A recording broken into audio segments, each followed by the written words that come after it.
that portal, it's being abused right now, dog. Like it's, don't get me wrong, the portal is good for those who actually need it. Yep. Like you know, it's maybe something might have happened in the family where now I got to go closer back to home, and I got to be at a closer college, you know. So now I'm in a portal. It wasn't nothing where you know I was being a fool to my coach and you know doing this and that, cussing this and that to my coaches and all. It wasn't even that. It's the fact, okay, it's a legit reason for me to transfer.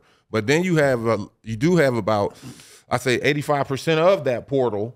They like, oh man, coach ain't give me no time. I should be starting. I'm transferring. Right. You know what I'm saying? And it just abuses that portal because it's like, all right, if I was acting like an idiot at this school, what makes me think, one, I won't act like an idiot at the next school, and then two, that coach is gonna call back to my old school, be like, yo, you know, hey, I got you know, I got Bonzi Wells here, man. What's the thing with him? Bad news. You know, Bonzi this, Bonzi that, da, da, da, da, da. You know, they gonna sit up there and say it. Right. So I mean, that's how these kids use and abuse the portal, and then with that NIL on top of it, that's what I thought you was gonna say. Because like once you come in, if I get a bag, it's like okay, I'm in charge for real, depending on what type of NIL that's what a lot of them think. But that's what a lot of them think. But it's crazy though, you know, me being in coaching, you know, it's just no loyalty anymore.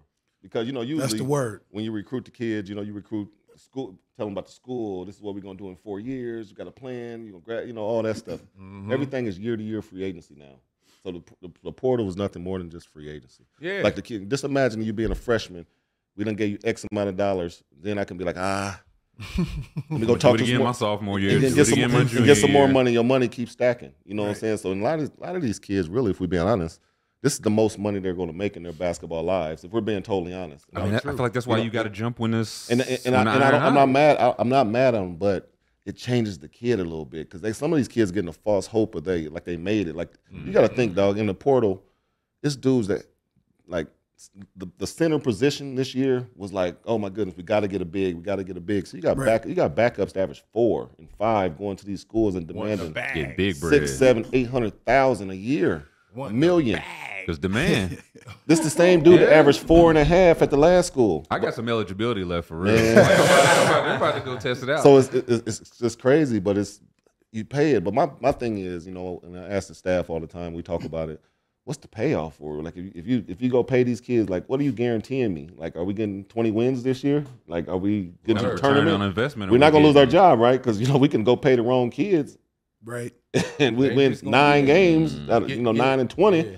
Now we out of there as a staff. So I just don't understand the payoff, and it's got something has to change because it just really makes it tough to really make this game sincere in terms of just recruiting, getting guys in, all that silly stuff. What you bringing to the table? Yeah, we bringing this bag to the table. What you bringing? What do you got? It's just a bidding war. You know what I mean? Like you got the tiers of kids. You got the $100,000 kids. You got the $200,000 kids. You got $300,000 kids, and you kind of recruit from that way almost. How do you build a team with continuity though? Through the work. You got to get them there in the summertime. You got to work them. You got to work them, but it's just so tough because you can do all that work. And we had a decent year, and then you got 4 or 5 kids like I got to go. Now you're starting over every year, every single year. Yeah, so it's crazy. I mean, you essentially don't have a program anymore. Yeah. You remember how when you guys were coming out and you're trying to pick a school, and the coach would be selling you on the program. Man, our program, guys come back, and we built the program. We do it this way. You now just have teams. You're just a team. Every year is a new team. And so, like you say, free agency is a great example of that. So it's no longer building a program. It's about a team. Yeah, I remember, just back when, in college, if you were a good freshman, you probably got like about, 8 to 10 minutes a game. It didn't matter if you came in like, for me, I was a 5-star in high school, all that, I went to Carolina. Yeah, I only played about, anywhere between 5 and 10 minutes a game because I was behind an All-American center who's coming off an NCAA championship. So, but you got a lot of these kids now who these AAU babies, they're expecting to come in as freshmen like, oh, yeah, I'm doing this, I'm doing that. But you wasn't like that in high school. Right. So, why would you expect to be like that here? You know what I mean?